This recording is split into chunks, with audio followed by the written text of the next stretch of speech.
வணக்கம் அக்கா. வணக்கம். நாம் தமிழர் கட்சி வேட்பாளரா நீங்க நியமிக்கப்பட்டிருக்கீங்க. உங்களுடைய அறிமுகம் கொஞ்சம் தெரிஞ்சுக்கலாங்களா? என் பேர் அனுஷா. நான் சென்னை உயர்நீதிமன்றத்தில் 13 ஆண்டு காலமாக வழக்கறிஞராக பணியாற்றிக் கொண்டிருக்கிறேன்.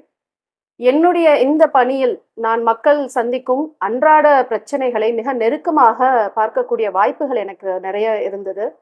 அதுதான் ஒரு பொது வாழ்க்கைக்கு நீதிமன்றத்தை தாண்டி பொது வாழ்க்கைக்கு வரக்கூடிய ஒரு பொறுப்புணர்வு எனக்கு கொடுத்தது.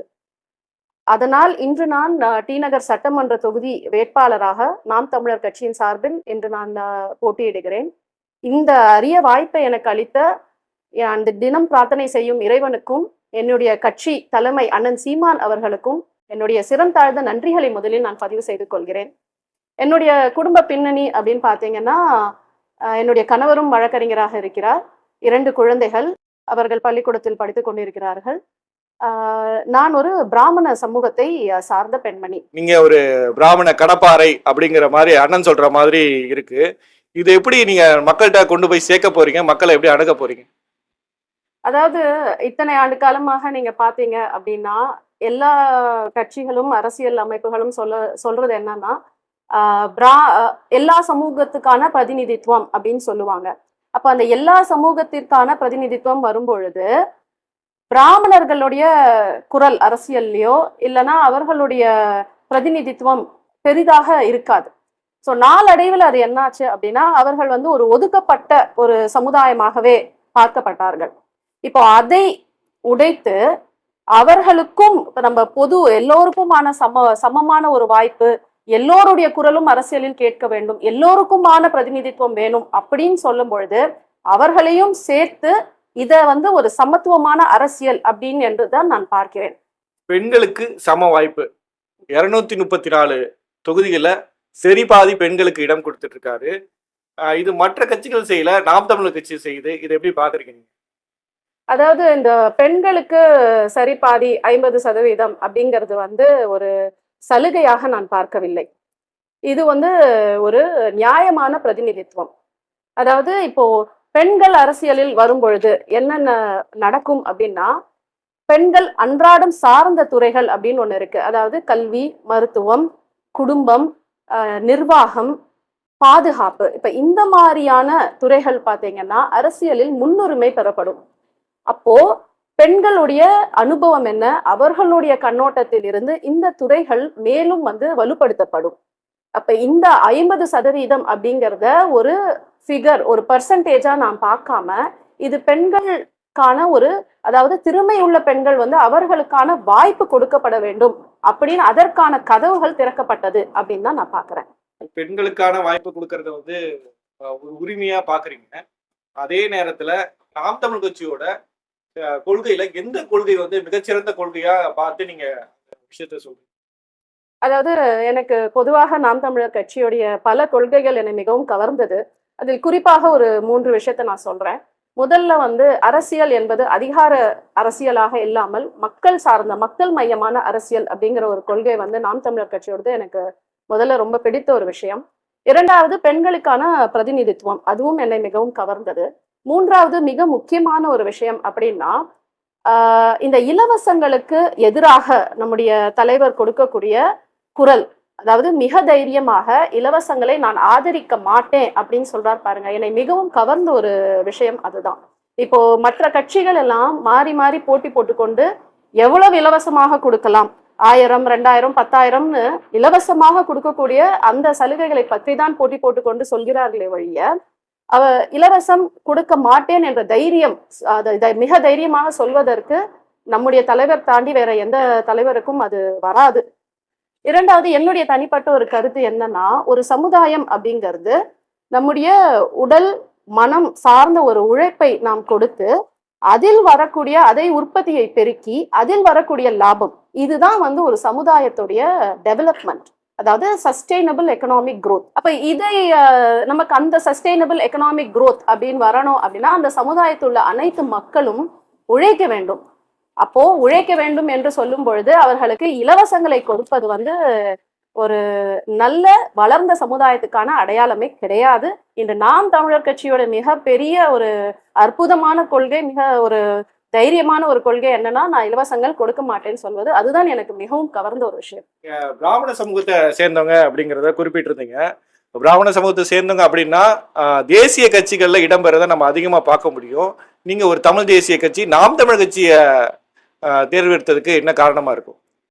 நான் ஏற்கனவே சொன்ன மாரி, எனக்கு நாம் தமிழர் கட்சியுடைய மக்கள் மயமான அரசியல் அப்படிங்கிறது என்னை மிகவும் கவர்ந்தது. அதாவது இந்த மண்ணுடைய நீர், நிலம், இந்த சுற்றுச்சூழலை பாதுகாக்க வேண்டியது, நம்முடைய மண்ணை பாதுகாக்க வேண்டியது, நம்முடைய நிலத்தை பாதுகாக்க வேண்டியது. அப்ப இதுக்கெல்லாம் முக்கியத்துவம் கொடுத்து, இப்போ மாநாட்டில் கூட நம்முடைய அண்ணன் சொல்லியிருந்தார் வேளாண்மை பற்றி. அதை எப்படி நாம் வந்து ஒரு அரசு வேலை வாய்ப்பாக அதை மாற்ற முடியும்னு. அதற்கு நிறைய பேர் வந்து அதை ஒரு கிண்டலாகவும் சொல்லியிருந்தாங்க. ஆனா பல மேலை நாடுகள்ல இந்த வேளாண்மையை வந்து மிக அற்புதமாக ஒரு வேலை வாய்ப்பாக அரசு துறை சார்ந்த வேலை வாய்ப்பாக மாற்றி அதில் பல லாபங்களை ஈற்று கொண்டிருக்கிறார்கள். அதனால இந்த மாதிரி, அதாவது மக்கள் சார்ந்த உள்ளூர் அந்த அந்த ஒரு பிரச்சனைகள் வந்து அந்த ஊருக்குள் உள்ள பிரச்சனை, அந்த ஊருக்கான மக்களை சார்ந்த தீர்வு அப்படிங்கிறத வந்து மையமா வச்சு இந்த கட்சியின் கோட்பாடு எனக்கு மிகவும் பிடித்தது. அதனால்தான் நான் இந்த கட்சியில் இணைந்தேன். பல மேடைகள்ல சொல்லியிருக்காரு, படித்தவர்களுக்கும் அரசு வேலை, படிக்காதவர்களுக்கும் அரசு வேலை அப்படின்னு சொல்லியிருக்கிறாரு. நிறைய இடங்கள்ல மாடு மேய்க்கிறது வந்து அரசு வேலையாக்குவது கூட சொல்லியிருக்காங்க. இதெல்லாம் எப்படி சாத்தியமாகும்? இந்த மாதிரி வளர்ந்த நகரங்கள் அடுத்து முன்னேறி கொண்டு இருக்கிறது, இந்த மாதிரி இடங்கள்லாம் இதெல்லாம் எப்படி சாத்தியமாகும்? ஒரு 20 ஆண்டு காலம் முன்னாடி, இல்ல ஒரு 10 ஆண்டு காலம் முன்னாடி டாஸ்மாக் அரசே எடுத்து நடத்தும், இது எப்படி சாத்தியமாகும் அப்படின்னா நம்ம யோசிச்சிருப்போமா?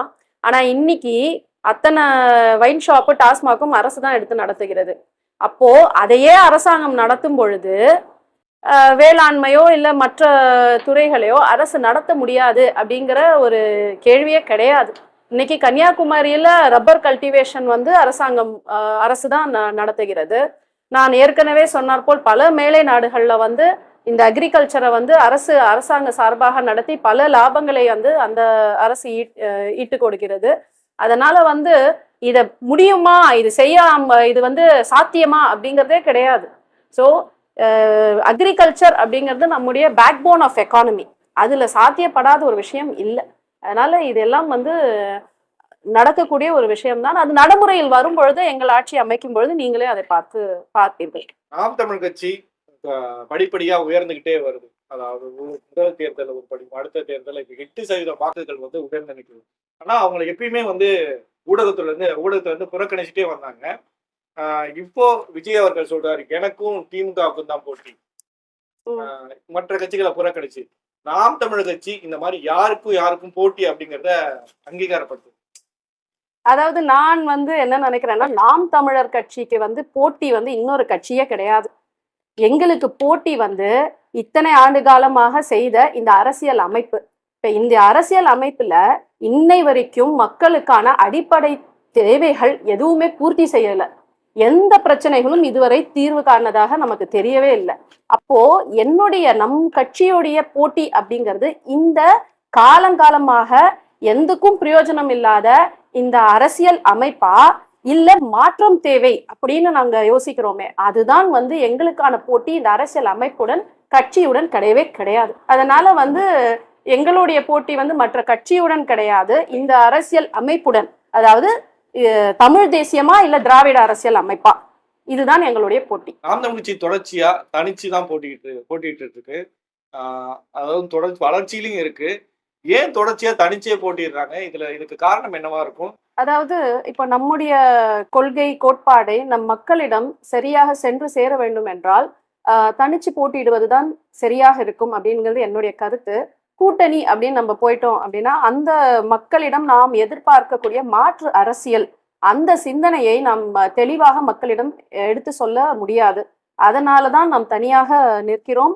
நம்முடைய வாக்கு சதவீதமும் அதற்கேற்றாற் போல் ஒவ்வொரு வாட்டியும் அதிகரித்து கொண்டுதான் இருக்கிறது. அப்ப இதுலயே நமக்கு என்ன தெரியறதுன்னா, நம்ம தனியா போட்டியிடுவதை மக்களும் நம்மள ஆதரிக்கிறாங்க அப்படிங்கிறது. சரி, குறிப்பிட்ட உங்க தொகுதியில இது அதாவது பரபரப்பா இருக்கக்கூடிய ஒரு தொகுதி இது. இந்த தொகுதியில் என்ன மாதிரியான சிக்கல் இருக்கு, என்ன பிரச்சனைகள் இருக்கு, அதுக்கு என்ன மாதிரியான தீர்வுகள் உங்ககிட்ட இருக்கு அப்படின்றது மக்கள்கிட்ட சொல்லுங்க. அதாவது டி நகர் அப்படின்னா இதுல வந்து கமர்ஷியல் ரெசிடென்ஷியல் ரெண்டுமே உங்களுக்கு கலந்த ஒரு தொகுதி.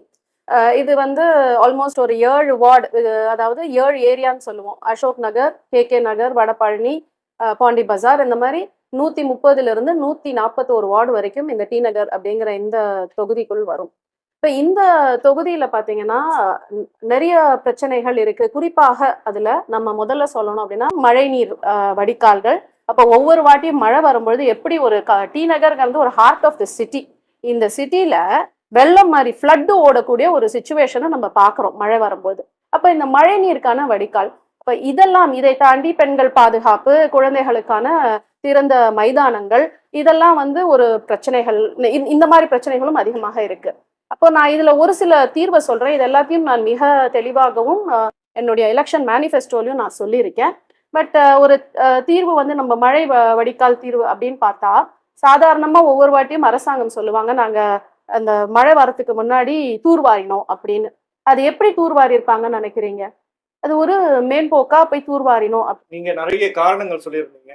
திமுக வந்து இந்த குறைபாடுகளுக்கு வச்சிருக்கு, இல்ல இதுக்கு முன்னாடி இருந்த அதிமுக இந்த குறைபாடுகள் வச்சிருக்கு. ஆனா இருந்தாலும் திமுக ஒண்ணு ஜெயிக்கும், இல்லாட்டி அதிமுக ஜெயிக்கும். இது எப்படி சாத்தியப்படுது இந்த தொகுதிகள்ல? அதாவது தமிழ்நாடு முழுக்க நிறைய தொகுதிகள்ல இதுதான் நிலைமை. சரி, அதாவது இதற்கு நான் என்ன சொல்லுவேன்னா, இந்த 2 கட்சிகளும் நீங்க பாத்தீங்கன்னா இப்ப கூட அவங்களோட எலெக்ஷன் மேனிஃபெஸ்டோல வந்து சொல்லியிருக்காங்க, மாறி மாறி பணம் கொடுப்பது பத்தி தான் பேசுறாங்க, இலவசங்கள் கொடுப்பது தான் பேசுறாங்க. இப்ப நம்முடைய நாட்டுல ஒரு 10%, 10% வேணா பெரும் பணக்காரர்களாக இருப்பார்கள். மீதி மற்றவர்கள் எல்லாமே அந்த 80% அப்படிங்கிறது வந்து middle class, lower middle class, below poverty line. அப்போ இந்த மக்களை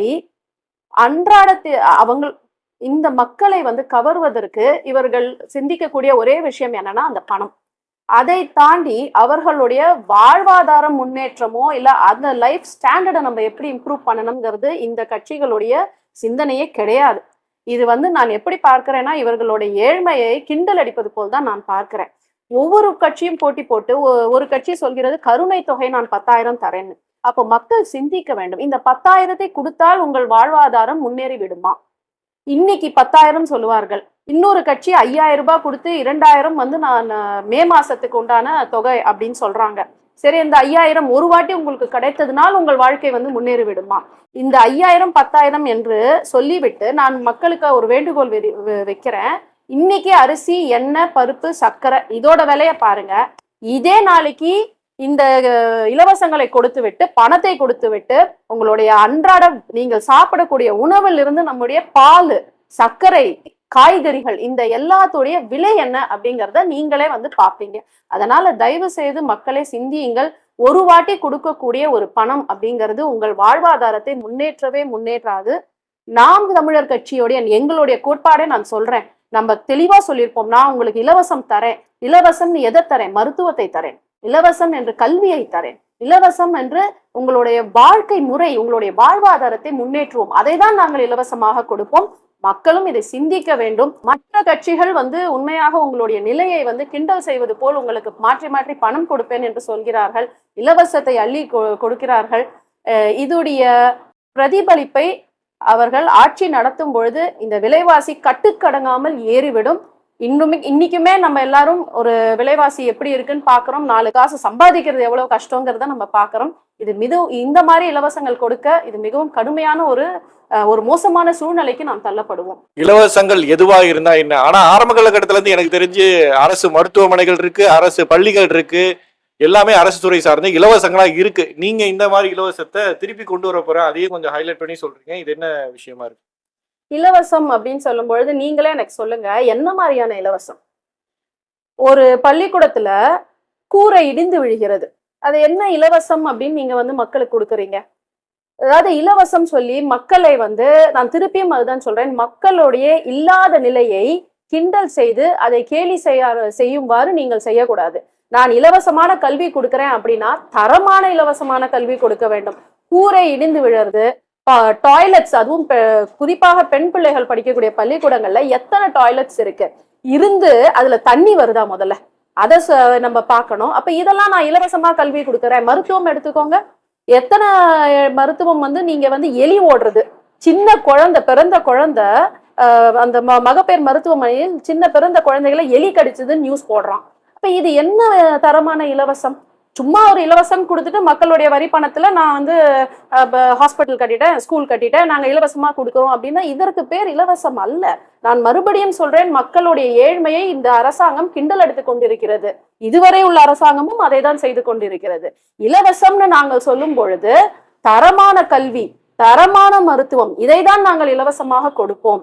நேற்று நான் கொஞ்ச நாள் முன்னாடி கூட இதே டி நகர் தெருவில் நான் பார்த்தேன். ஒரு அம்மா வந்து கிட்டத்தட்ட ஒரு 60 வயது பெண்மணி வந்து 3 குடம் தண்ணியை வந்து தெருவுல வந்து அடிச்சிட்டு இருக்காங்க. தெருவுல தண்ணி அடிச்சு அதை வந்து அவங்க வீட்டு வரைக்கும் எடுத்துட்டு போறாங்க. அவங்க வீட்டுல வந்து இன்னைக்கு நம்ம என்ன வருடம் இருக்கோம், 2026ல வீட்டுல தண்ணி வரலையாம். சோ இதுதான் வந்து அப்ப நீங்க இந்த 2 அரசியல் கட்சியும் நாங்கள் இலவசம் கொடுக்கிறோம், நாங்க வந்து பணம் கொடுக்கிறோம், நாங்கள் மக்களை வந்து பணம் கொடுத்து அவர்களுக்கு நல்ல ஒரு சமுதாயத்தை உருவாக்குவோம் அப்படிங்கறதெல்லாம் வந்து இலவசமே கிடையாது. அதே மாதிரி இன்னொரு கட்சியும் சொல்லியிருக்கிறார்கள், குழந்தைகள் பள்ளிக்கூடத்துல பிள்ளைகள் வந்து படித்து முடித்து வேலை கிடைக்கும் வரை 1000 ரூபாய் கொடுப்பேன்னு. இது எப்படி நீங்க என்ன சமுதாயத்தை உருவாக்குறீங்க? அப்போ எத்தனை பேருக்கு இந்த மாதிரி 1000 ரூபாய் நீங்க கொடுப்பீங்க? அதனால இந்த மாதிரியான இலவசங்கள் வந்து மக்கள் வந்து தயவு செய்து சிந்திக்க வேண்டும். இதை வந்து இலவசம் என்று சொல்லி நாங்கள் மக்களுக்கு இலவசம் நிறைய கொடுத்து விட்டோம், இதற்கு மேல நீங்கள் நாம் தமிழர் என்ன செய்வீங்கன்னா நீங்க கேட்கவே கூடாது. என்ன மாதிரி இலவசம்? கேள்வி கேட்கிற நீங்களே சொல்லுங்க, உங்களுடைய குழந்தைகள் எந்த பள்ளிக்கூடத்தில் படிக்கிறார்கள்? இதே தமிழ்நாட்டுடைய அமைச்சர்களும் முதலமைச்சரும் உடம்பு சரியில்லைன்னா எந்த மருத்துவமனையில் போய் அவர்கள் அனுமதிக்கப்படுகிறார்கள்? ஏன் அவர்கள் வந்து அரசாங்க மருத்துவமனைக்கு செல்வதில்லை? ஏன்னா எல்லாருக்குமே தெரியும், இலவசம் என்ற மருத்துவமனையை நாம் கொடுத்து விட்டு அதில் எவ்வளவு மோசமான ஒரு தரம் தாழ்ந்த ஒரு மருத்துவம் அந்த சூழ்நிலையை நாம் கொடுக்கிறோம்னு. ஒரு எக்ஸ்ரே எடுக்க போனா எக்ஸ்ரே மிஷின் ரிப்பேர், அந்த மிஷினை ரிப்பேர் செய்ய, மருத்துவம் என்பது எவ்வளவு ஒரு எமர்ஜென்சியான ஒரு சர்வீஸ், அதை ரிப்பேர் செய்ய 3 மாசம் ஆகுது. அப்ப எங்க மக்கள் போவாங்கன்னா அவங்கள வந்து இவங்க திருப்பி பிரைவேட்டா நீங்க போய் எக்ஸ்ரே எடுத்துன்னு வாங்கன்னு சொல்லி அவர்கள் தள்ளப்படுகிறார்கள். அதுக்கு அவர்கள் வந்து காசு கொடுக்கிறார்கள். அப்ப இது என்ன இலவசம்? இதெல்லாம் இலவசமே கிடையாது. இலவசம் என்பது தரமான ஒரு இலவசமாக இருக்க வேண்டும். அந்த இலவசம் மக்களுடைய வாழ்வாதாரத்தை மேலும் முன்னேற்ற வேண்டும். சும்மா பைசா கொடுப்பது இலவசம் அல்ல. கல்வியை நான் தரமான கல்வி கொடுக்கும் பொழுது அந்த குடும்பம் முன்னேறும். நான் தரமான மருத்துவம் கொடுக்கும் பொழுது அந்த குடும்ப தலைவருக்கும் அந்த குடும்பத்தை சார்ந்தவர்களுக்குமான பாதுகாப்பை நான் கொடுக்கிறேன்.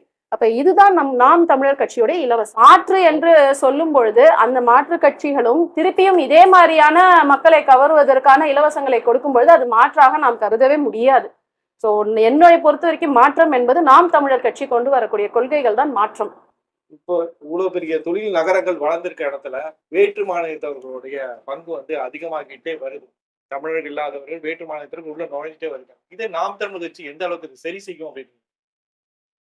நாம் தமிழர் கட்சி வந்து யாரையும் வந்து வரக்கூடாது, இங்க வந்து நீங்க இருக்கக்கூடாது அப்படின்னு வந்து சொல்லல. ஸோ எல்லோருக்கும் இங்க வரக்கூடிய உரிமையும் உண்டு. இங்க நீங்கள் வந்து உங்கள் வேலை வாய்ப்புகளை நீங்கள் உருவாக்கி கொள்ளலாம், நீங்க வேலை செய்யலாம் அப்படின்னு தான் எங்களுடைய கட்சியும் கூறுகிறது.